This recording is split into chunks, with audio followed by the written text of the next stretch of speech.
You are now tuned into the Anxious Ambition podcast, where you'll be hearing raw and unfiltered conversations with those who struggle with mental illness but refuse to let that get in the way of them achieving their dreams. Our hope is that by hearing their stories, you are inspired to do more. Here are their stories.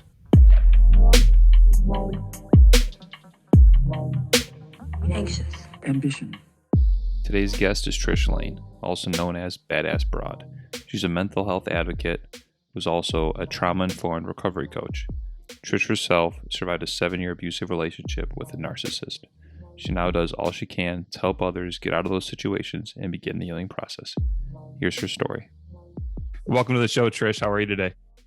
I'm good. Thanks, Justin. Good. Nice to finally meet you. I know. I think it's been, 2 years? Probably ever since we started Anxious Ambition. I think we kind of connected right away. And oddly enough, you've probably been the most requested guest. There's a few, really? It's just random people are like, hey, you should have Badass Broad on. I'm like, that's weird.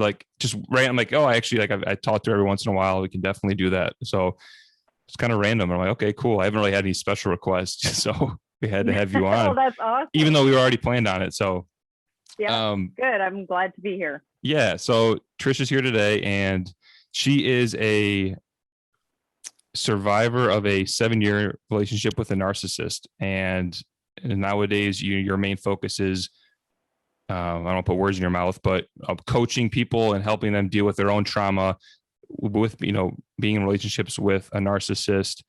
And, now you've used your trauma to help others and kind of guide them into recovery. Is that more or less what you're doing? That is exactly what I do. After being in that relationship for almost 7 years, I left the abuse, and I didn't understand what was happening with my brain and my body. I saw my doctor, I went to a therapist, but there was no one in my local area that was trauma informed. Mm-hmm. But I knew that there was more going on than what anyone could explain. So I dove into educating myself on, first of all, what a narcissist is. And then I went into researching domestic abuse and the complexity of it, because it's never just one thing. It's usually multiple things.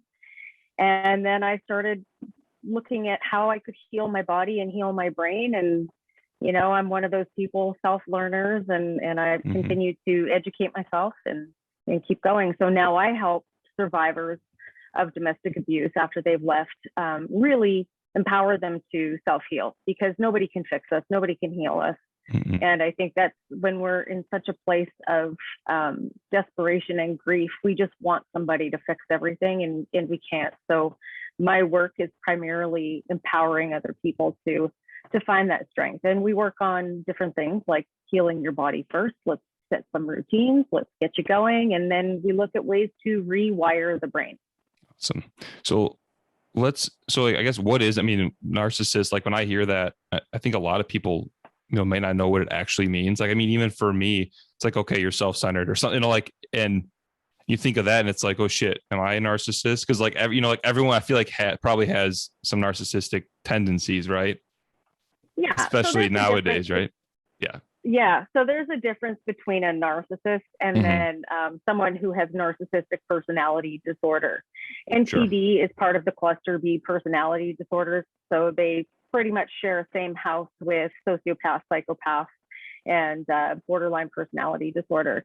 When I say share a house, they're all in different rooms, right? Just like mental health with anxiety, and depression, and all of those things. They kind of live together, but they live in separate rooms.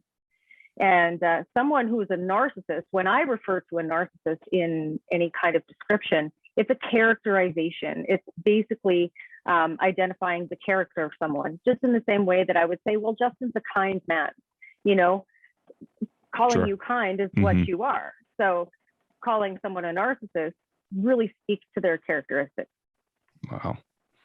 And there are way more out there than you might think. Yeah, absolutely. So in a nutshell, I think, they don't, can you explain what's the difference? What makes them make it a disorder? Could they not understand that they're hurting people's feelings, or, can you kind of go more in depth about what that is? So a narcissist, first of all, it's important to acknowledge that it's very difficult to diagnose someone with NPD because most narcissists feel like there's nothing wrong with them anyway, so they don't go to therapy. And so that's why there's such a low percentage of diagnosed NPD people, right? Sure. But the typical disorders are they have a grandiose sense of self. They're very haughty people, you know, like they think that they're above all. And they really don't have the compassion, the empathy, or the remorse that is required to actually connect with another human being. This is why it can be very confusing for those who are in a domestic abuse relationship, because they feel love towards that person and they don't understand that what's happening is a trauma bond forming because of the cycle of abuse. So it can feel like love to the person who's being abused, but the narcissist typically only loves what they can get from you or what you can provide for them, right? So the narcissist is always looking at how something or someone can benefit them. Got it. And that's, and without like getting into like the cause of it, like that's non-reversible, right? Like you're saying like, this is like can someone have these like, yeah, could they heal or recover from something like that or? So typically the answer is no. Okay. They can't heal from it, but they can be taught tools to help them better understand and you know, work with people. So, sure. You know, they can be taught how to listen, to empathize, like to know when somebody needs empathy, but they don't have what is required in their brain to emote that energy. Got it. So you can give them tools to function, just like with mental health. We have tools to function when we have anxiety attacks or we're dealing with depression. It's the same thing. So narcissists can learn tools to work with other people, to interact with other people, but the healing aspects of things, no. Okay, that's good to know. So now we kind of know a little bit more about what it actually is. So let's kind of talk about your story, right? So you were in a relationship for, was it 7 years? Yeah, I was with someone for 7 years and it was a very on again, off again relationship. And because there was so much passion involved in it, I mistook it for, you know, fate and we're destined to be together because we couldn't live apart. But that was actually the trauma bond that was forming. Okay. I'm sorry if you can hear that rustling. It's my dog. That's all right. They need to be the star of every show. So, and so in and out of that relationship, I left. It was 5 times before I left for good. And statistically, this is not going to be new for a lot of people. It takes up to 7 times before someone leaves the abuser, before they realize they're abused, or they meet a more tragic end. So, you know, intimate partner relationship is one of the highest rates of suicide, or sorry, not suicide, homicide by their partners. So, you know, it can become a very dangerous situation. And this is why people don't typically leave, because of so many reasons. So I kept going back because I thought it was love. There were all forms of abuse. It was financial, emotional, definitely psychological. There was some physical abuse and sexual abuse. And you don't. It's okay. Should I give you a minute so you can cut that part out? No. This is raw. It's all good. Yeah, it's definitely with these clowns around. So leaving that took a lot of mental preparation. I had already I received my hypnotherapy certification back in 2007. And of course, I just let it fall back to the wayside. And I started tapping into those tools a year prior to leaving, just the NLP part of it to keep reprogramming my mind so that I didn't talk myself out of leaving. Yeah. Because you and I have talked about mental health quite a bit in the last couple of years. And it was June of 2018 where I was at a point in the relationship where I felt like my only way out was going to be to take my life. Wow. And, you know, because the abuser was asking me for nude photographs. And like I said, I'm going to be very open and raw here in this.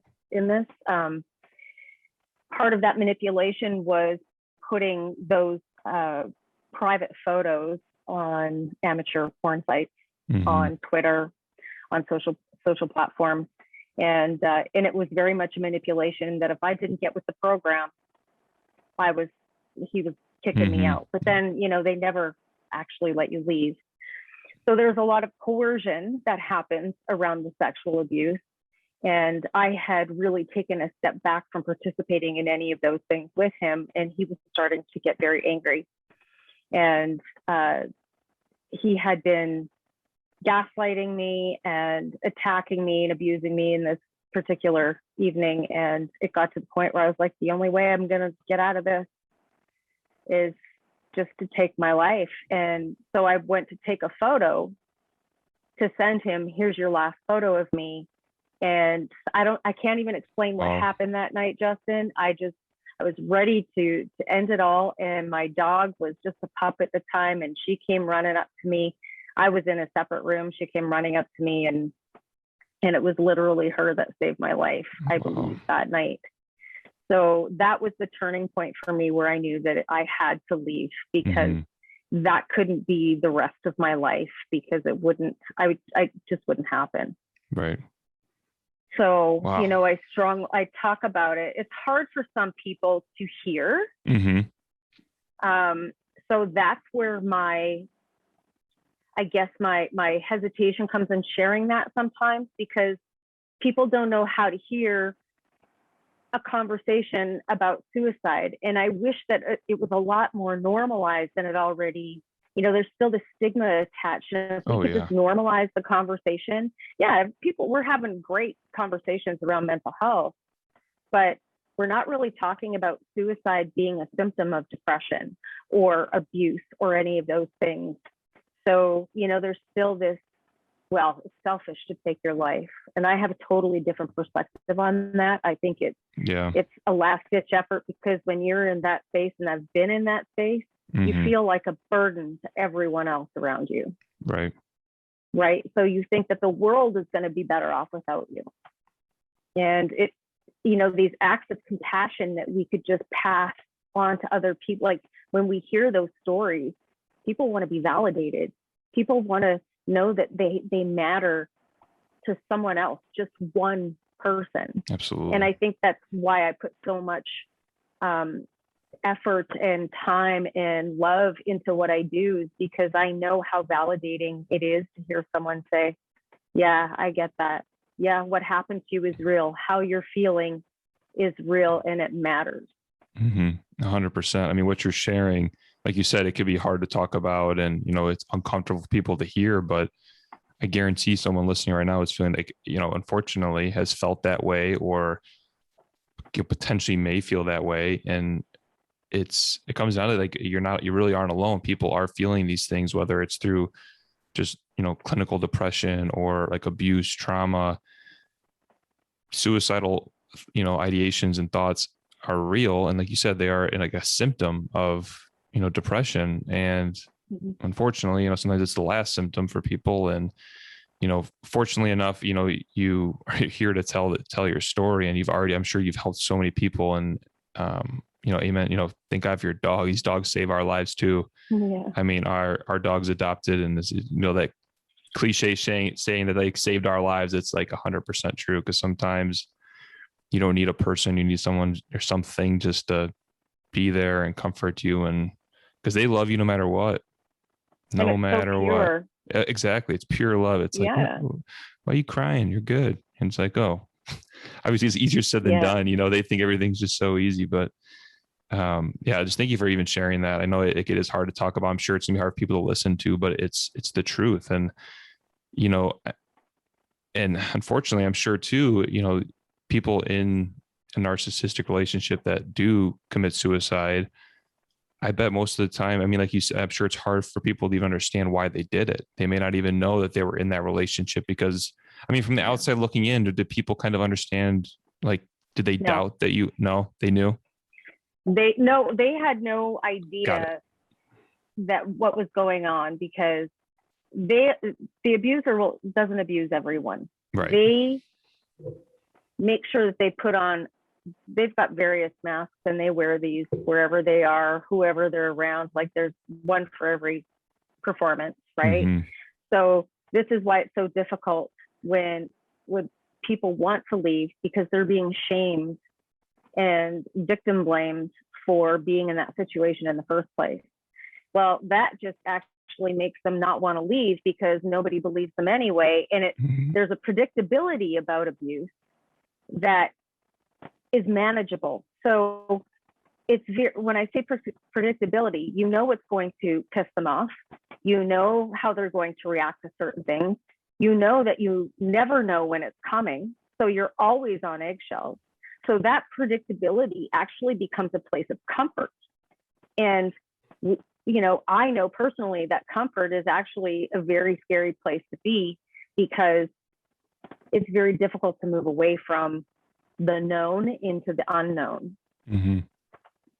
How am I going to survive without him? How am I? And because they do tell you that they can't live without you, and you can't live without them, and nobody's going to want you. You're damaged goods. Wow. And there's so much, we could talk for hours about it, because I feel like I'm trying to get so much into a little bit of time, but it's a very complex situation. Sure. And the effect that it has on someone's mental health, complex PTSD is one of the things that occurs after coming out of those situations. That was something that I was dealing with after I left. So of course I'm hyper vigilant to everything, every car backfiring, every bang, every noise startles me. Sure. So I think it's what people need is to be believed. Mm-hmm. And if somebody on the outside, it was one person who kept saying to me, and it was years before I had actually left the abuser, and she said, "This guy's a narcissist." Well, that was back in 2014. I had no idea what that word even meant, never mind what was happening. So I just kept little bit by here and there. She kept bringing it into the conversation, and then I would keep reading about it somewhere, look it up online, and you think, yeah, okay, this makes sense, but you still try to hope for change. Like, you still sit there hoping for change. I hope that this isn't permanent. Maybe right. I can just love him hard enough to fix him. Fix him. Yep. And that's the own part of myself that I've had to heal since leaving. Right. Sure. Yeah, I'm sure. Speaking of leaving, okay. I'm sure people for once say like, "Oh, why don't you just leave?" or whatever. But obviously there's obviously control there. Can you explain why it is so hard to leave, or why people have such hard time leaving? Like you said, I mean, like financially, like, they do all they can to control you. Can you explain that a little bit more? They do. And that is one of the biggest factors in like not being able to leave. And it's not obvious all the time. So financial abuse isn't just, "Hey, here's an allowance for you. You're stuck at home." It's your time. It's your turn to pay this time. And then every time it's your turn to pay, the expense is bigger than it normally is when it's their time to pay. So, or they'll go and make purchases without consulting you, and then say, "Well, you have to pay for half because this is for both of us." And not just small things. It can be vehicles, it can be trips, it can be houses. This guy would take me on trips and then tell me he was doing a good thing for me, and then tell me that I owed him for half the trip. Jesus. So yeah, so there's all of these slight microaggressions. Yeah, like little things that way. But most importantly, the reason, secondly, almost hand in hand with that, is the trauma bond. And the trauma bond occurs through a series of gaslighting and love bombing. So when you first meet the narcissist, there's this idealization stage where they think you're the best thing since, candy corn. They think you're just amazing. They tell everyone how incredible you are. They're idealizing you. And then what they do is they start to mirror the things about you that they like. And you start actually falling in love with them. But really, you're falling in love with yourself, because wow. Yeah, they're mirroring yourself. Yeah, makes sense. Right? Damn. But what they do is they do that to get close to you. And then what happens is they wait for that moment where you share a vulnerability. And then as soon as you share that, it gets used against you. over and over and over again, because now they've found that pain point, right?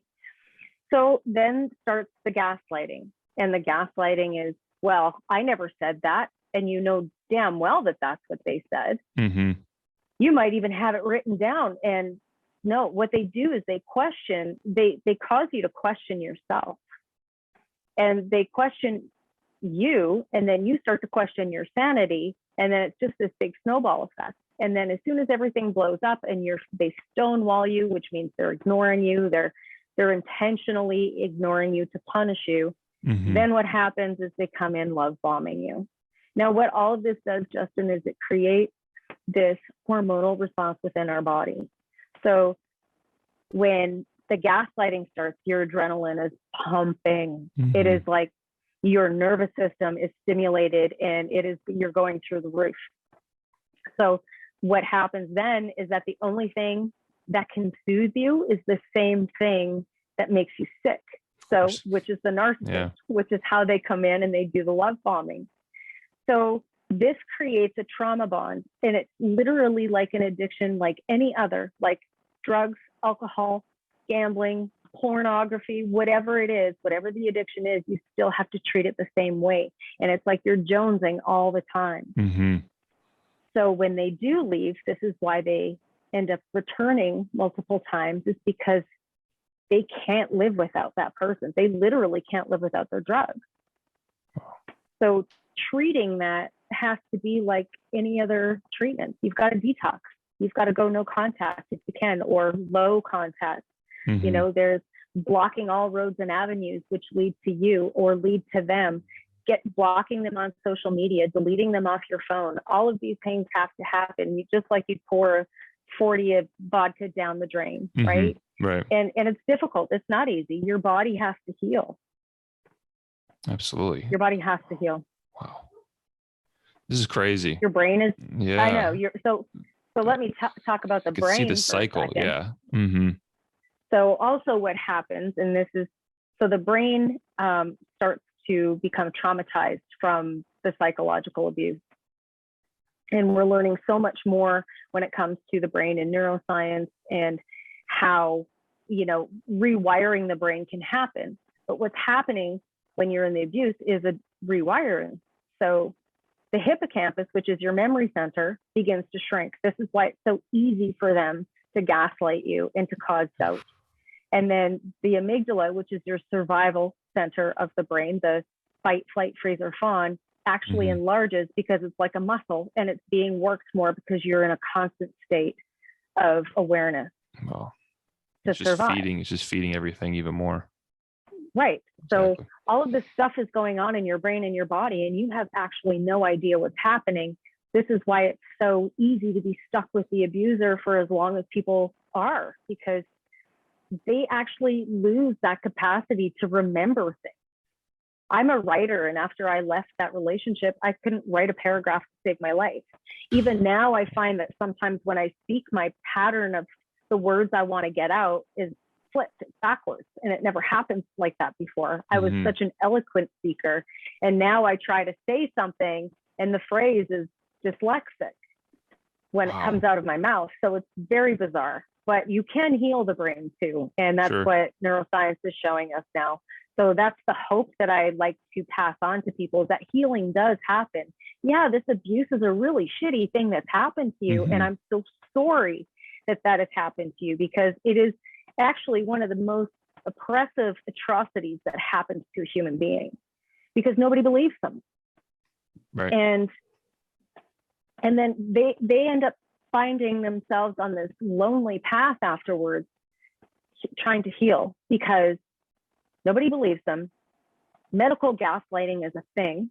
So when you go to see your doctor and you tell them that all of these things are going wrong with you, and they say, well, nothing's wrong with you, all the tests are fine. Oh, it's all in your head. Here's a pill. Yes, it is all in my head, because that's where it all starts, right? And here's a pill for that. Exactly. So, and I'm not knocking traditional medicine, because I think I take medication too, but I get what you're saying. Right. They're trying to treat the side effects, or they're trying to just treat what's wrong, like what you're feeling, but not at all what the cause is. Right. So this might also, I honestly believe that with all physical ailments, it's a symptom of something else that's going on. So even our mental health is a symptom. If you're depressed, it's a symptom. It's not a diagnosis. Anxiety is not a diagnosis. It's a symptom of something else going on. And when I was with the narcissist, those two aspects of my mental health were deeply impacted. I was depressed because I felt there was no way out of my situation. So that makes it an environmental issue. That doesn't make me depressed and then I'm affecting my environment. The environment is affecting my mental health. Right. Symptoms. Same thing with anxiety. I was constantly living in a state of panic, and that chest, that feeling of the elephant on your chest, right? So that's a symptom of walking on eggshells. Again, environmental. And there are all these things that play into our mental health, like our physical health, our, who we surround ourselves with, how we take care of our bodies, how we take care of our brains. A lot of people turn to substances in order to cope with the abuse, which only makes things worse. Right. So I'm of true. the belief, and I take medication for migraines, right? One of the things that I came out of that with were chronic migraines. Fun. So yes, I treat migraines with medicine because it helps me function in other ways in my life. And I think it's really important to acknowledge that medicine has its place, but it's still really up to us to do the work to heal our mental well-being, our physical and spiritual well-being. All of those things are a very holistic approach to healing, and it needs to be holistic because you're a whole person. Absolutely. Oh yeah. There's no one thing for any of this stuff, mental related or any ailment really. I mean, like you said, there are physical response to things. And one thing we talk about, I think just ambition a lot is like, there's not one thing. I mean, you need to give your body the best chance to live. I mean, if like the trauma and things like that, like you said, your environment, even if you had, you have like a depression in your family or whatever, you being in that environment is going to trigger that for you. If you're not in that environment, or you're not, maybe your digestive system's messed up, or, obviously there's so many different factors. And I think a lot of people automatically just assume that it's like a diagnosis or something they can't control, but we need to not just give into that, like give ourselves a chance, try some supplements, try hypnotherapy. There's so many different things that we don't just sit on your ass and think that you're stuck like this forever. Cause I mean, I can't even imagine the amount of anxiety and depression that you're going through. And just even like, the anxiety I go through, I can't even imagine trying to make a huge change, like leaving that relationship while dealing with all those issues. And then I'm assuming you had to struggle through them to recover. Can you tell me a little bit more about that? I mean, like, did you ever deal with any anxiety or anything like that prior to a relationship? Or I did. I lost my father to suicide when I was 24. So that was 24 years ago. And that was the first time I'd really had any real closeness to that type of situation, or even begin to question what mental health was. That was back in 1997. So not a whole lot of talk about it then, especially amongst men, right? So after he passed, I went down my own spiral of grief, but I didn't know it was grief. I ended up moving myself and my daughter out to Montreal, across the country at that time. And I was there for a year, and it was the most depressing time of my life. I actually dropped my daughter off at school one day, and I took myself to the hospital to talk to a doctor. And I said, I don't feel like I'm safe right now, and I don't know what's going on. So instead of asking me what might have been happening in my life, here's a pill. Sent me off on my way, with this prescription, and I go get it filled, and then I take it, and I'm at home by myself with my daughter, and I'm phoning my mom back here on the west end, like the western part of Canada, and she's on the call with me for about 2 hours because I'm just messed right up with this medication now. But what was really happening was Well, I just lost my father to suicide. And because I didn't have the proper support or tools to cope with that, to learn how to deal with my grief, I ended up moving myself out of my comfort zone and moved myself to a city where English was the second language. So I couldn't even speak there. So trauma, Mm-hmm. right? And it wasn't until I had moved back west where I went and I talked to a doctor, and the doctor asked me, he says, well, when did you lose your father? And I said, 1997. He says, that was 5 years ago. I said, yep. Mm-hmm. And he said, you've been on medication for 5 years. And I said, I can't do this anymore, because not only do I not feel sad, but I don't feel happy. I don't feel anything at all. Nothing. I have no emotion. I felt dead inside. Mm-hmm. So with him, he helped wean me off of that medication. And for the first time in 5 years, I got to really grieve the loss of my father. Mm-hmm. And that was difficult for other people around me, because they didn't understand what was happening, and they thought I should be over it already. Right. 5 years ago. Wow. Right.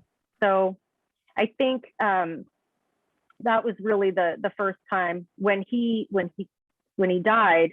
The first bit of anxiety I remember was at his funeral, having to place that all together. But I mean, it goes back to the days of early childhood when I was being bullied by girls in school, and I developed an ulcer at 12 years old from stress of that. So anxiety's always kind of been there. Mm-hmm. Depression didn't really hit until my 20s, but it really got heavy in my late 30s and early 40s. No. And that was when you were in that relationship, right? Yeah. Got it. Yeah. So how, speaking of anxiety, what kind of things have really helped you cope? Like, I guess, do you have go-to things that, was there a long-term thing that kind of helped you get, better, and then daily practices? Walk me through kind of that. Yeah. So daily practices for me started off with really just getting into nature, walking every day with my dog, because there's something very grounding about being in nature. So that was something I could do that was easy. So I could go out, go for a walk, come home. And it was really about creating a routine at first to get that anxiety level down. I needed a routine after I left the abuse because it was so chaotic. So establishing that was pretty tough at the beginning, because I needed to now cook for myself, not cook for him. And, like, what do I like? So that anxiety started to dissipate as soon as I found instant tools that I could do. Sit there and write a gratitude journal. Felt as foreign as hell, because what could I be grateful for? Oh, I'm finally out of the abuse. I can be grateful for that. And just that thought alone was enough to upregulate my nervous system in a healthy way, right? Mm-hmm. But when the anxiety would hit, I had to actually stop and ask myself, okay, is this real? Or is this just something I'm perceiving? Is there any physical threat? Or is this fear part of my imagination? Okay. Then when you do that, you can remove your feeling from it, because anxiety is all about how we feel, right? Mm-hmm. Right. I feel anxious. I feel stressed. I feel like my head's going to explode. I feel all of this. And then when you can remove the feeling from it and just look at the facts, it was helpful for me to be able to, stop in those moments and do grounding techniques. Some grounding techniques are, you might be familiar with this one. Most of us who deal with anxiety are, and it's the 5 things you can see, 4 things you can, hear. That's a good one. Smell, touch, and taste. And it is a good one because it actually gets you back into that moment. So anything that you can do to get back into that moment with a pet your dog, pet your cat, be in the moment right then, because what we're doing when we're anxious is our thoughts are scattered and spread everywhere. But if we can just find one thing to focus on and breathe through that moment, then it's a great tool to get us through that particular moment. Mm-hmm. Long-term things, well, that's a whole another ball of wax. Exactly. Subconscious thing. You talk about the subconscious. Is that? Yeah. Okay. That's kind of what the you're going to subconscious mind. Mm-hmm. Yeah. So because hypnotherapy was part of my background and I wanted to tap back into that for myself, I started all hypnosis is self-hypnosis. Nobody can make you do anything you don't want to do, but they can use the power of suggestion to get you to do it, if that makes sense. Hypnosis is not as scary as he's like, no, it's not even like, I mean, what, it's not like that. No, I've done hypnosis, but it's nothing like the shit you see on TV in front of like a school fucking whatever, pep rally. It's not like that's a hypnotist. And then there's a hypnotist is for entertainment reasons. Exactly. A hypnotherapist can help you, guide you through those moments to tap into your subconscious. So what I started doing was self-hypnosis again, which was guided meditation for me. And one of the things that I have consistently done over the last 3 years is listen to sleep meditations when I go to bed that play in a loop for at least 3 hours at night. Because when your conscious mind when you're asleep, your conscious mind is at rest. And that subconscious can absorb all of this great material and really you'll start implementing things in your day and go, why did I do that? But if you're listening to the right meditation and ones that empower you, I believe in universal laws, but you can't tap into those universal laws if you have, like the law of attraction, if you have blocks that say, no, that's not real, because you've got to heal that part of your belief system, that part of your brain, and the subconscious is just this miraculous space where potential lives, right? Absolutely. And you will see these people who heal their bodies. Dr. Joe Dispenza is one of my favorites because he couldn't walk. He had a spinal cord injury and he couldn't walk. And now here he is out there teaching everyone how to heal their bodies and their brains through neuroscience and meditation. And meditation is so super important. And that was how I started to rewire my brain also, was through meditation. But it's hard because you go into it with the idea, well, I need to sit here and not have any thoughts. But it's not about not having any thoughts. It's just about basically herding cats and bring those thoughts back in when they're wandering off. It's a good way to put it. You can just focus on your breath, or focus on a sound in the room, or just focus on something, even for 5 minutes, it's working to rewire those pathways in your brain. Absolutely. So we have this part of our brain, it's called the RAS, and it's the reticular activating system. And what that does is it acts like a filter, because you can't possibly deal with all of the thoughts that are coming through your head at any given time, never mind all day long, right?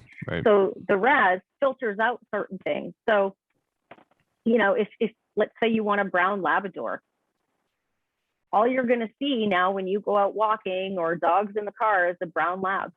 That's all you're going to see, because that's what you filtered through to be part of your focus. And I work with clients to do this in their healing process too.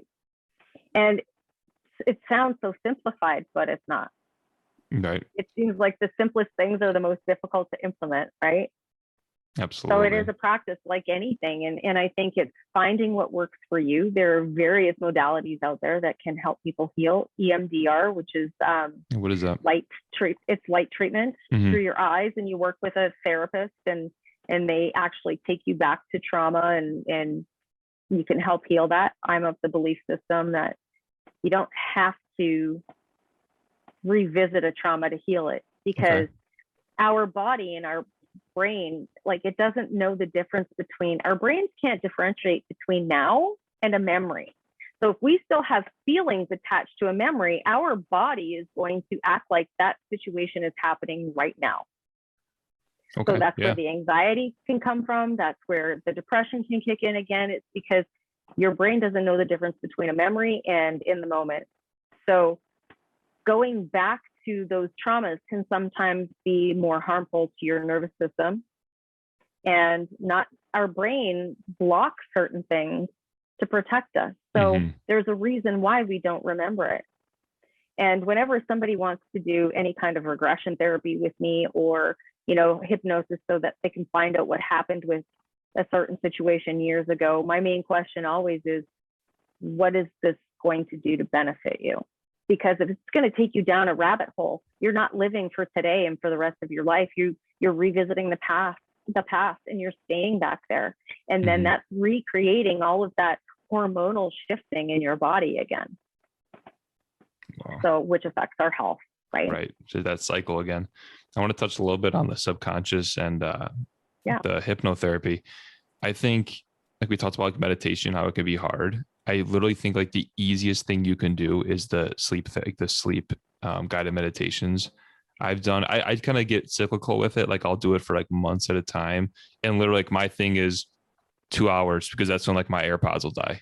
And it's like, okay. And then I'll wake up, they'll beep, throw the headphones on the side and keep going. But like it gets easy. You're just going to bed, hours and hours of time. You're rewiring your subconscious mind. And like I've used it for anxiety, depression, more recently for like law of attraction, manifesting things. I mean, the other thing is too is like people think it's bullshit. What are you losing? Because I like either way, you're gonna get a better night's sleep.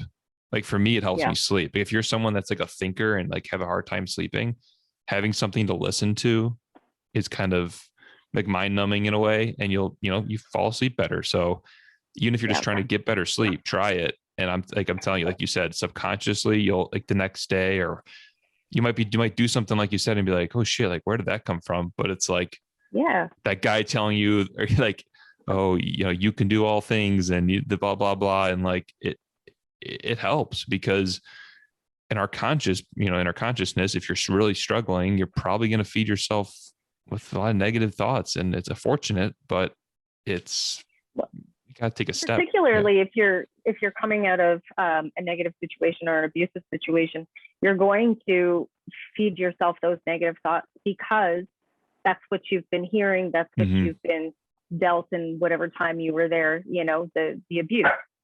So it's not possible to go to saying, well, I'm an idiot, to I am amazing, I am rich, I am healthy, I am all these things, because you're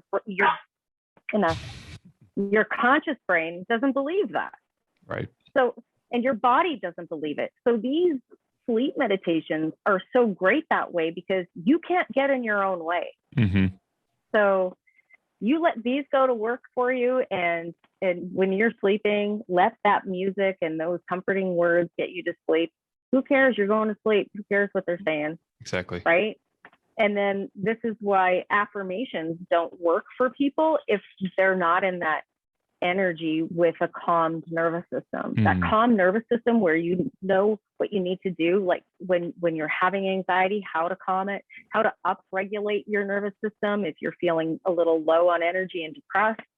When you learn how to do those things, affirmations are nothing because you see how powerful you are and how you can control your body. So if you can learn how to control your body, you can definitely acknowledge the fact that it's your own thought process that's doing that. Absolutely. Right? Absolutely. Yeah. No, go ahead. It's powerful. No, absolutely. It's powerful. Yeah. I mean, like, it's the thing. I just think, if you're depressed, specifically depressed, you don't want to do shit. You might not want to, like you said, the affirmations, you're not going to believe it. It's hard. And like those sleep things helped me the most. Like when I was in like my deepest depression, it's like, you sit there, you may not believe all those things that you're saying, but it's going to help you, even just give you a little bit of push, maybe to get the help you need, or, go exercise or do those things that are going to help you, because you're just stuck in that cycle, right? The comfort, you need to break, you gotta get uncomfortable, or you gotta get comfortable being uncomfortable. That's how you're going to advance in life and with everything. So, I kind of want to backtrack a little bit. I'm really interested to know this. So you left the relationship. Obviously there's no way you just like left, right? So there had to be, I'm assuming there was like a plan. Did it take like a year? Did it take, like, how long did it take? And like, what was your strategy? Because I can't imagine just like getting up and leaving and it being like all kosher. No, absolutely not. Right. From the time that I had those, before I had those suicidal thoughts that night, I knew months prior that I couldn't stay in that. And then after that night, I knew for sure I couldn't stay in that. So I started taking action, like real action. And that was I was a server at a bar, so I had tips that I could hide money. I could stash money here and there. And I actually started stashing it in my yoga bolster. So every morning when I sat down to meditate after doing yoga, I literally was sitting on a pile of money and meditating on that money. That's awesome. So it was just, so I just kept gathering $20 here, you know, $50 there, whatever I could do. And I started mentally doing inventory in the house. Like, what can I leave behind that's not going to matter? Because this, like, you can't just leave with everything. And people become very attached to their material things because they feel like that's all they have after being through something like that, right? So I completely understand it, but this is becoming a matter of me taking my own life, or I got to get out of here. So the plan was, I always kept in touch with friends with the plan of what I was going to do to leave. They always kept reminding me why I was leaving, that this was the best thing for me. They still held space for me when I was, you know, in the middle of an abusive situation, and talk with me through that. They were still those people for me.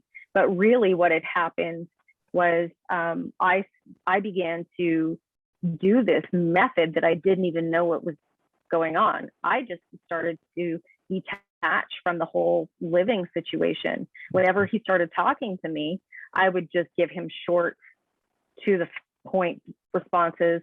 And I became really boring. I wanted him to be disinterested in me so that he would find somewhere else to put that focus. Little did I know until after I left that I was practicing what is called the gray rock method. And that is those succinct, to the point messages that say, yes, no, you got to pick your daughter up at 6, or, you know, be busy doing something else when they're trying to engage with you. Keep yourself distracted, because what they're looking for you to do is engage. That's how they get that supply, and they get off on it. So I was literally becoming he called me a prude because I didn't want to engage with him sexually.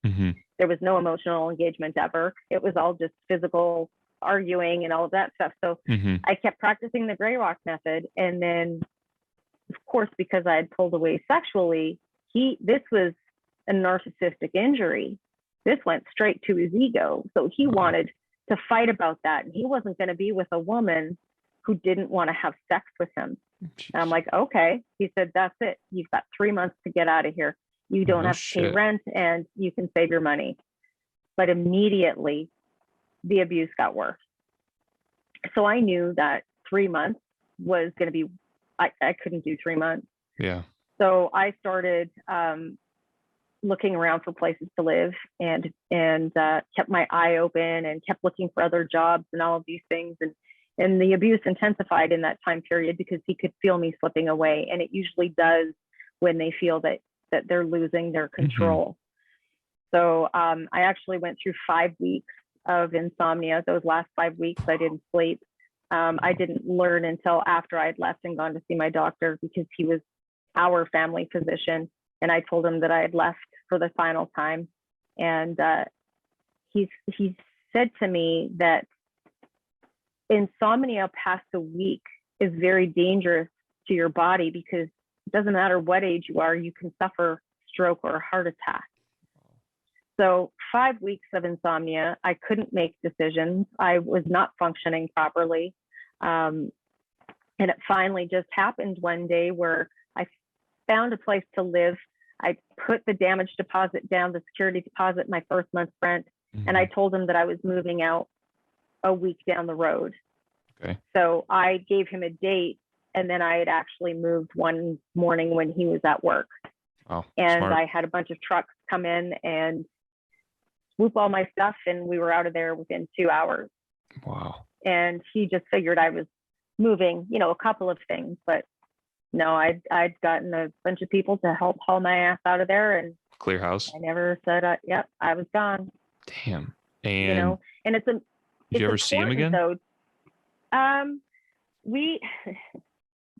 actually live in very close proximity of him, and okay. you would. I was gonna say, I don't want to. You would think blow that up your spot, but no, and you would think that we'd see each other more often than we do, but I seen him, I think, maybe twice in the last 3 years, just in passing. So yeah, it's people thought I was crazy for living as close as I do, but when you're leaving the situation, it wasn't just about how do I get out of this. Like, some people can move themselves to another state or to another province. They can do that. They know that it's necessary. I felt that if I had pulled myself too far out of my comfort, the things that I knew, that I would be far worse off than, okay, I'm still in the same type of part of the city and I still have all these other familiar surroundings. And for me, that was the right decision. I don't encourage it. I also have some really great neighbors who keep an eye out on everything for me. So I have built-in security systems around me. So those were all things that made me feel very safe to choose the place where I'm living. But it is not always that safe for some people. So sometimes, you know, it can turn very violent and dangerous when somebody is trying to leave. And there are horrific stories out there of what happens to people when they do try to leave. Yeah, I can only imagine. And I'm sure these stories have surfaced online and people getting, you know, the homicides and things like that. And I'm sure they're unfortunately related. And I don't want to gloss over it and say, hey, well, this has been a easy 3 years. It's not. It's been very difficult trying to recover financially. Going to find a job in the emotional and physical state that I was in wasn't easy. So I stayed within serving because it required nothing but my physical exertion. Losing people, cutting people out of my life when I felt like it was the time I needed the support, and these people chose to sit on a fence. And if you sit on the fence with the oppressor, you're just as bad as the oppressor. So I had to lose a lot of people, and it's been the toughest. The first 2 years were the toughest because I had to heal my body. I had to I'm in a place of financial recovery. You know, I was cleaned right out, and it's a process. And I think the best advice I can offer anybody when they're going through that is self-compassion, because there are going to be days when you feel like you're making great strides, and then all of a sudden you get knocked on your ass and you think that you're back to square one, but you're not, because you've done so much work to get to where you are, and that's still where you are. You now have this bit of knowledge that you didn't have before, experience and healing that you didn't have before. So start from where you are and just keep going. Absolutely. You know, that's one of my biggest, I sign off on many things saying, keep going. You have to. Because if you don't, we got to keep going. This life is so full of possibility when we begin to heal. And one of the mantras that I had when I left, and I continue to use, is, with the faith of a mustard seed, I will move mountains or be given wings to fly. Because all I ended up having on some days was my faith. And even that was pretty rocky, because I thought, what universe does this to someone, right? Yeah. And it can very much feel like an attack when you look back and say, well, what a shitty life. I lost my dad to suicide. At first, I had a baby at 16 years old. I didn't have the support that I should have had. Then I lose my dad to suicide at 24. Well, then I end up getting taken to the cleaners. This wasn't the first narcissistic relationship I was in. There was one more prior to, and he had also cleaned me out and forced me into bankruptcy. So then I end up with this guy, and he cleans me out and really leaves me raw and vulnerable on the floor, right?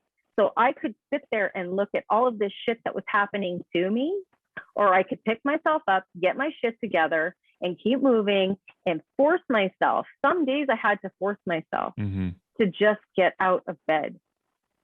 Other days I showed a lot more grace and said, you know what, just take a rest day. There has to be that balance. You can't be kicking your own ass all the time. Right. You need that balance.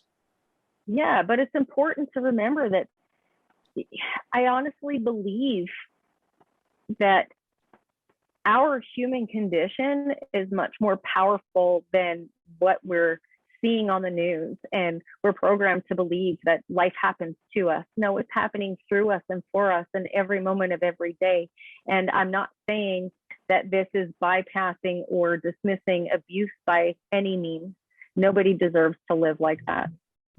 But we have to regain some semblance of power, that self-empowerment to move forward, and one step at a time is how you get there.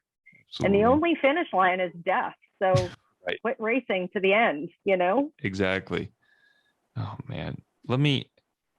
So at what point did you make, like, what point was Badass Broad created? Because during, first of all,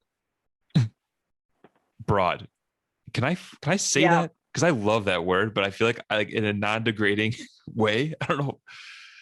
I love that I'm you sure asked people that get question. offended. I'm sure and people you know get what? fucking Good. offended. Yeah, Good. I can care. Get offended because this isn't about them. This is about me. Exactly. So while I was with the narcissist, he was very much an Archie Bunker type of personality. Okay. And he would always, Archie Bunker, if you've ever watched, those old repeats, would always call Edith a broad. And the narcissist that was our nickname for each other, was Archie and Edith. And he used to call me a broad all the time. But he would use it in a way that was degrading. And then one day I was talking with a friend of mine about, I was trying to say broadcast and sarcastic at the same time. And I ended up saying broadcasm. And then all of a sudden that was the name of my new brand. So broadcasm was part of it. And then when I started Badass Broad, it was like, you know what? Nobody's taking this down. No motherfucker is taking me down. Right. And I am going to take this and I'm going to flip it around, because you know what? Broads are tough because they've had to deal with these misogynistic, chauvinistic, patriarchal men all their lives. So kiss my ass. And that's really the ownership that I took behind that name. And recently, somebody said to me, I wish you would quit using the term broad. And I said, I wish you'd just mind your own business. Like, don't care. Right. Fair. Don't follow me then. I don't care. Right. Exactly. Someone made a choice to follow you. Oh my God. Yeah.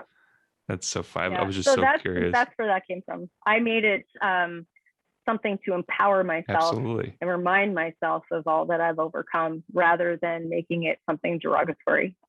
And what made you start everything? Like, what did you remember that? When you're like, I need to help people with this as well. So what started out, I wasn't Badass Broad when I first started that account. I was narc, like narc, and then ZZZ, like narcolepsy kind of thing, right?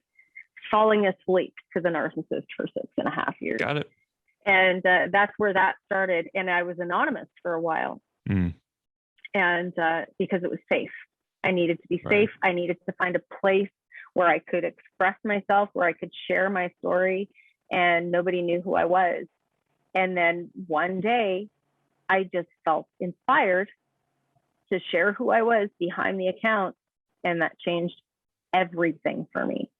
All of a sudden, people could connect to what I was saying, because I wasn't just some account. There was a face to this. There was a person who had actually gone through this and wasn't just spouting off rhetoric. So that allowed me to really start to connect with people. And I had already been taking some coaching courses for my own well-being. I never do anything. I always want to do it for myself first, so that it makes sense as to why I'm doing it at all. As you should, I think. Yeah. So I got four coaching certifications, and then I continued to take courses on trauma. I'm a trauma-informed care and trauma treating trauma for healing. And it just snowballs. It just keeps snowballing. It's like I keep getting called to do more. And that's where my heart wants to go. because I tried to take a step back from all of this for a while, and I started, posting all the positive shit all the time, and that just started feeling like It's garbage fake. to me Yeah. too. Yeah, I am. There's enough I people have a very, posting that shit. Yeah. yeah, I have a positive outlook, but you know what? Life It's real. isn't all. Yes, it's real. What's real is the fact that I still have some trauma that comes up that I've got to deal with, and if I can connect with somebody and this makes sense for them, great. But this is about me first. It always has to be about ourselves, and this is what I've learned the most, is that we have to put ourselves first, because if we don't have the healthy mind and the healthy wherewithal to take care of ourselves, our bucket's empty when we go to help someone else. So it's important to take a step back, and that's what I did with Badass Broad for a while, was take a step back. And now I'm coming back, and now I'm ready to work on my book again and start doing podcasts. Like, you're the first podcast I've done since I took a break over a year ago. Wow. Well, welcome back. So thank you. I'm really happy you came on today. Yeah, me too. There's a lot for me even to think about. It's just the trauma, and man, I give you so much credit for what you're doing. It's incredible. Like, I mean, thank you. I think people just, I mean, it just goes to show you really have no idea what someone's past is. And, I see you today. I would never just guess we went through all that. And I'm sure even your clients, maybe at first, like, I don't know. I mean, like, you seem like you're in a good place now, right? And then you explain everything you've gone through. It's like, oh shit. Like, okay, like I have been there, I can relate to where you are, but look where I'm at now, right? Like, look where you could be. And I think that's gotta be super inspiring. And that's, yeah, I am in a really good place. I'm not financially wealthy at this point, or, I might not have the fancy cars or any of those things, but what I do have is myself. And that's something I've never had before. Right. I never owned my own worth. And that's what gets you to a good place. And then everything else follows. So I really do hope that helps people see that they can get somewhere. It's not bullshit. It's not hogwash. Yeah, you went through hell, and I'm so fucking sorry that had to happen to you. But this happens too. Yeah, absolutely. And it just makes me think too, like, when you like the seeking help part, I think of, like, even just, I'm just thinking of myself. If I was in your shoes, I would have no idea who to reach out to. Like, like my friends wouldn't know what to do with narcissism. But like people like you, Trish, like you online, like someone can reach out to you and like know that, okay, you've been through this. You can help. You can be that resource. You understand. You're not just gonna list like okay, you're dealing with this. Here's a medication that'll help with that symptom. It's like, no, like, let's get to the bottom of it.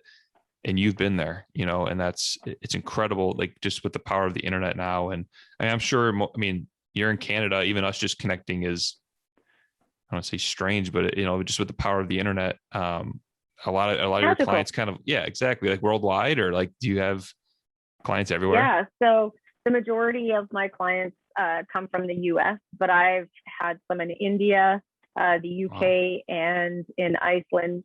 And this just goes to testify what healing can do. I'm just a guide. I empower you to self-heal. Like, this is all about your own self-empowerment. But one of my clients up in Iceland ended up doing a podcast on narcissistic abuse. And she had mentioned my name about how I had helped her. And I said, no, you did it all. She said, okay, well, you helping me has now inspired me to go and get my psychology degree so that I can help other women too. Because this happens everywhere in the world. And in some countries more so than, women's freedoms aren't. They can't just leave. They can't just walk away. Even if they had a plan and even all of those things, there's nowhere for them to go. So, some of the clients that I have worked with are still in those situations, but we work with tools to help them cope in those situations too. Because some people do choose to stay until the end, and that's their choice. Yeah. Yeah. Man, and I have to respect it. I don't judge it. Does it hurt? God, yes, it hurts my heart every time I hear someone in that situation. I started recently on TikTok in the last couple of months. So now that's almost like a new platform for me to have these conversations. And the comments that I see about people saying, yeah, you can't just leave. It's so difficult. Thank you for putting this message out there, because it's such a myth.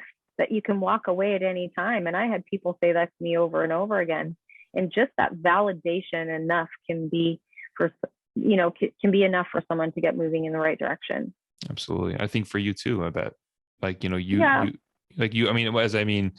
like, for example, for me, like I had someone randomly over the weekend, say like, yo, I know, like, I probably haven't told you or commented or anything, but like, I really appreciate your podcast and what you're doing. And like, that motivates me to keep going. And like in things with you, it's reassurance. We all need a reassurance sometimes. And, man, blowing up on TikTok. I had someone come up to me today at Costco and let me know that, her daughter follows me on Instagram. Wow. And because of just me putting my message out there, she's finally able to leave her abuser. Wow. And her parents have helped her secure a space to live and, get moving. So this is why I do what I do. This is why I said fuck it to a day job, because I want to help other people. Now, as much as I want to help other people, it's also my work, right? So the hardest part is drawing that boundary with people and saying, listen, I'd love to give you free advice, but I'd be on Instagram all day giving free advice. I give away tools. I help bring awareness, but it is my work. And some people don't believe that I should get paid for it. And that's fine. We all deserve to be paid for what we can do to help other people. And like I said, there's all this free content out there. So access that too. Absolutely. There's so many ways that we can gain access to the tools that we need to heal. It's funny that it's not funny, but ironic that you said that, because like last week, you watched Ted Lasso? Have you heard of that show? No. Okay. So it's like a Jason Sudeikis show, comedy. The guy's a soccer coach, and he goes into a therapist and says something like he's like ripping into her, like, if you really care about your clients, why do you charge, money for it? Right. And then she combats and says, you love coaching, right? Like you love your players, you love that. And they're like, she's like, yeah. It's like, would you do it for free? He goes, yeah. It's like, but you get paid for it, right? Like, it's okay. Like there's value, if you shouldn't feel bad for it, but I get what you're saying. Like people think use everything for free. It's like, okay, well. Yeah, I used to feel really bad, but my time is money, and this is what I do. And I spend hours every day making content, and it's not even good content, like as far as kitschy little videos, cute little spinning words all over the place. Like all you get is me and some awareness or a piece of education, but that's what I do. And nobody's paying me to do my content. So I'm a one-woman show, and I would love to, there are ways, I'm going to get back into doing lives with people and with other creators. And there are other ways that we can work together. I recently learned, have you ever heard of Wizio? No, or Cameo. Oh, so Cameo. Like yeah. It's something like that, but where you can go and ask me a question. Oh. And you get a video response personalized to your question for like $35 Canadian. So I don't even know, that might be $10 American. It's close. I think, yeah. Yeah. So that's interesting. That I like. Yeah. Yeah. And I'm always trying to find ways to connect with my clients or to connect with my followers that is more personalized. And that's one way that I can do it. And I'm so excited about it. I thought it was the coolest thing ever. That's cool. So I like just launched that recently, and there are ways to work together. And if those don't work for you, just keep following. Right. Just keep following. I'm here every day. One woman show, laughing at my own jokes every single day. Yeah, but the free content's good. Yeah. Thank you. I agree. Thinking about like the content part, or just being an entrepreneur in general, part of what we talk about is like not letting the mental illness or like these struggles, kind of get in the way. How do you cope with like anxiety and things like that when you are trying to pursue like a dream of entrepreneurship and things like that? Like when you're having tough days and things, I know like I go through it, right? How am I going to pay the rent next month kind of stuff? Yeah, but that and like, Like, hey, I'm having a really, maybe you're having a really bad day, but you don't want to make content, things like that. Like, what kind of pushes you to keep going and things like that, and to pay the So rent? for me, it's very important that my actual workday with clients doesn't start until 10 o'clock in the morning. That means in the morning, I get up, I feed the dogs, I meditate, I sit down, and I actually go through my social media. Mm-hmm. And I respond to any messages that I can in that time. Sometimes I'll find something that I want to respond to with a video, and I'll save that for later. But I curate my social media at that time, decide what I'm going to post. Some days I don't post anything because I don't have it in me, and I think that's real. So I'm not going to be fake or phony. Mm-hmm. And then I start my workday at 10 o'clock. And if I don't have clients, like I said, I'm also a freelance writer. So then I have writing contracts that I've got to work on. And I just stay focused on that. I always have some cheerful music in the background playing, and or affirmations playing in the background, something positive to listen to, podcasts, all that stuff. And it really is about staying consistent with those things, because I feel it if I don't meditate. I will have those anxious feelings come up. So making myself a priority has been the biggest deal in managing my mental health. And because I've done that, I don't have as many anxious moments, or I can't remember. I think the first time that I was depressed, the last time I was depressed was last year during COVID, when, of course, the whole world was depressed. Right. Why wouldn't you be? Right. So setting up a routine and in a pattern that's going to work for your mental health is very important. I don't deviate from that. My phone, I don't look at my social media before I meditate.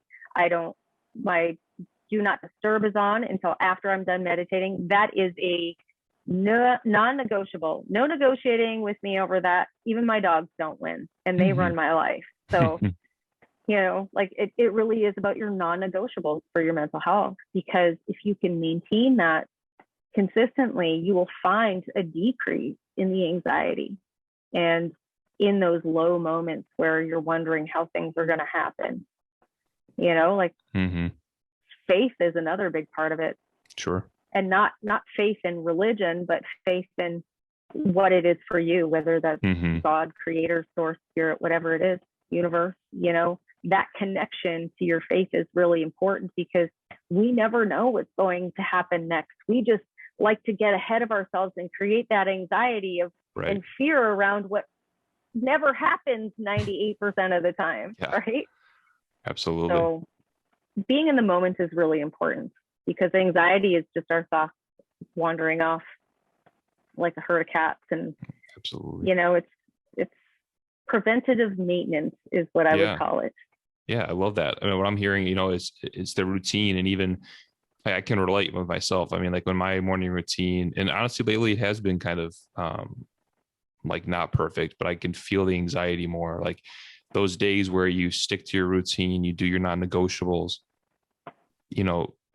having a couple wins to start your day too is a great way to, with your anxiety and things like that. If you were to just wake up and open your phone, you're going to be reactive all day, and that's all day, obviously an awful state to be in. And I think, I do fall into that too. I think a lot of people do with, social media, and, you're reacting all day. And I give you credit for, giving yourself boundaries with that. I think I need to do that myself too, because it can be kind of, I don't want to say a burden, but it's like, shit, did I check this? People are waiting for me to respond, this, that, and the other.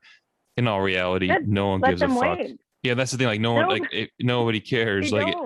Nobody cares. No one's ever been like, oh man, it's been 2 days, or never, ever. Everyone's appreciative. I remember, I think it was maybe a year or so ago, I had sent you and I had just started talking a bit, and you were trying to help me create something. I can't remember what it was, a logo for something. And then you kind of went poof, gone for a little while.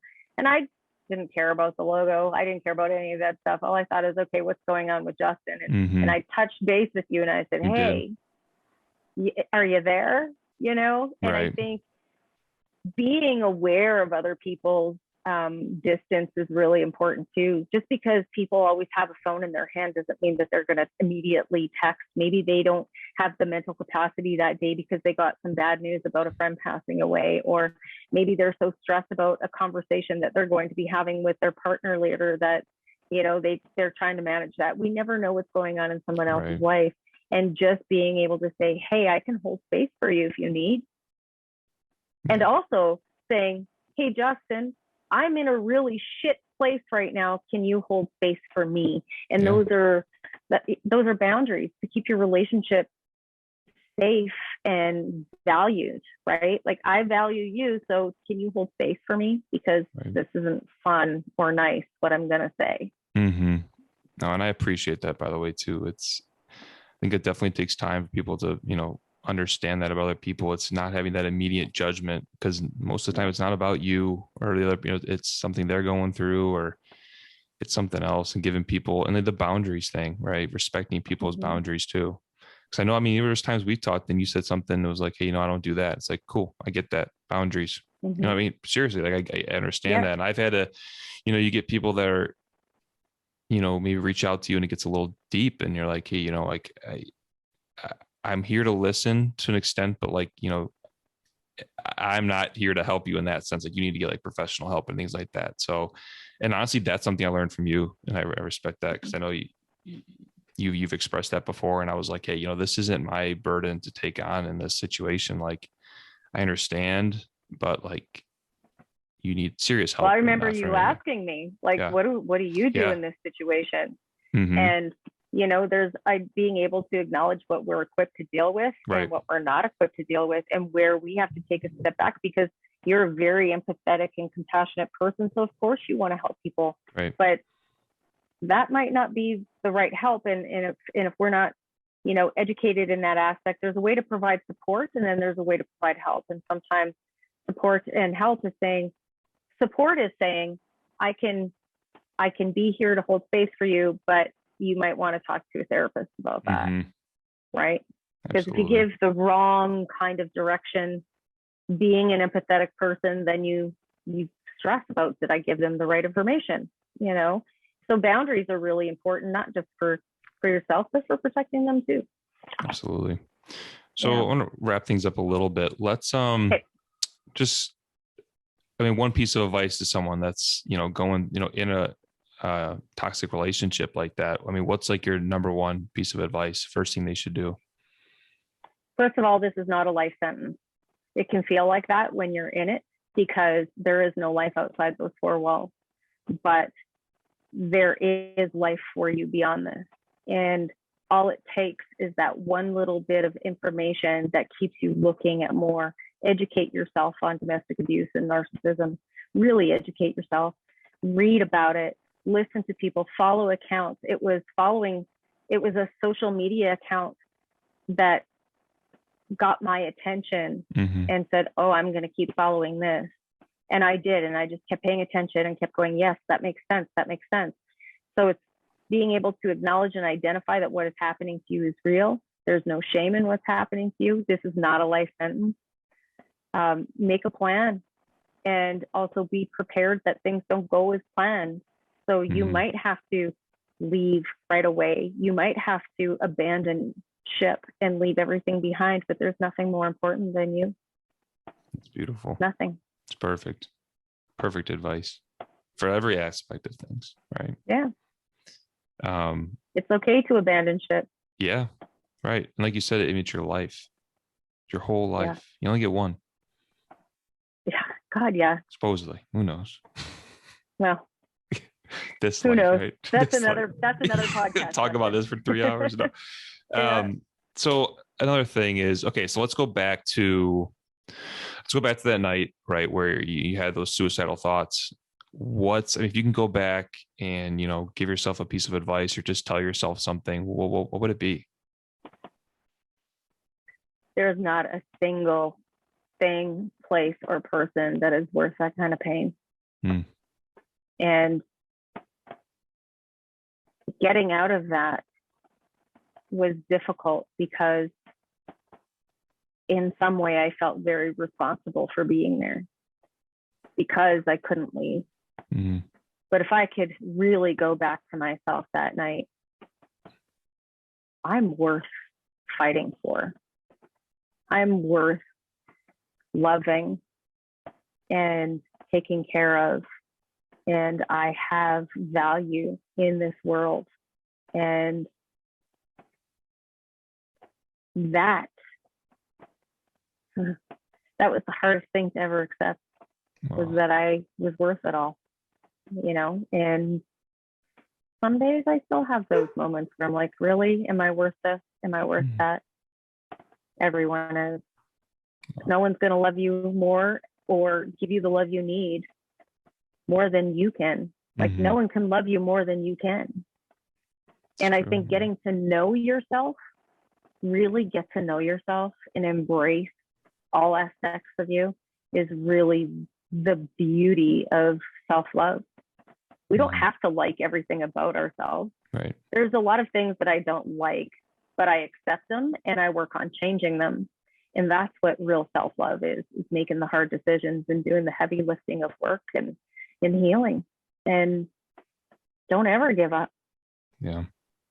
Man, what you just said about liking, you don't have to like it, and the love part, it kind of made me think of, I mean, in love, you don't always like everything. No, love and liking are different things, right?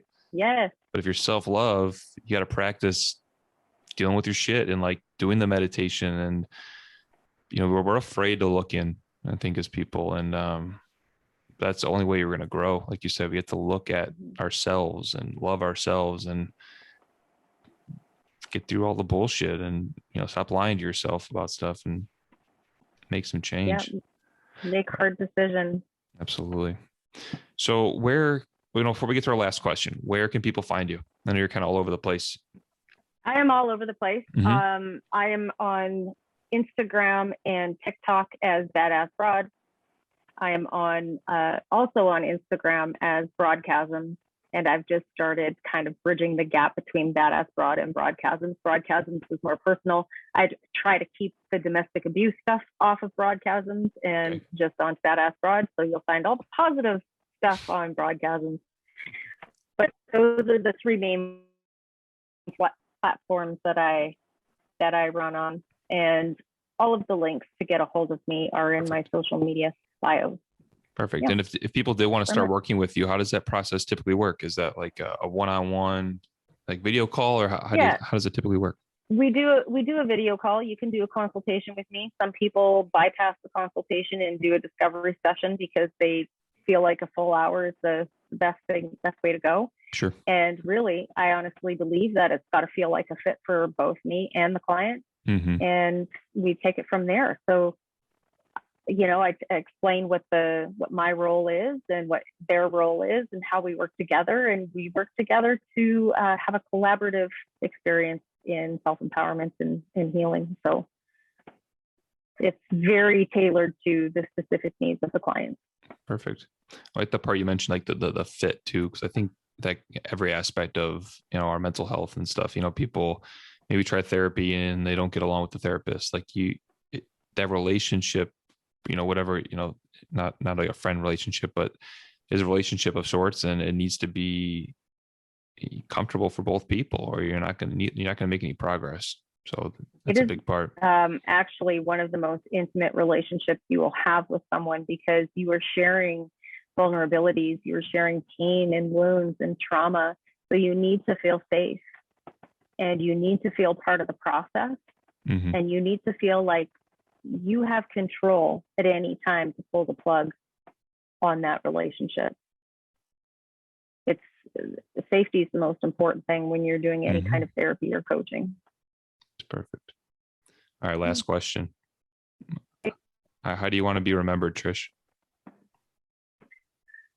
How do I want to be remembered? As imperfect, fallible. I have a hard time accepting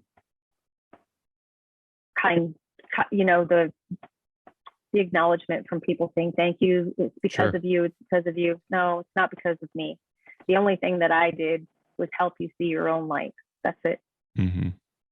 I'm human and I make mistakes, and I love that. That's awesome. I'm so grateful for you coming on today, Trish. It was deep. you shared a lot that a lot of people aren't open to sharing. And I shared nothing at all, actually. Yeah, well, we'll go deeper. Talking about suicide is always something that, Yeah. You know what I mean? Right.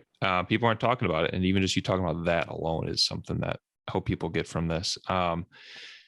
Just generally speaking, I just hope that everyone, anyone who's in that type of relationship, realizes that there is hope. Again, this whole channel and podcast is all about finding some hope in your life.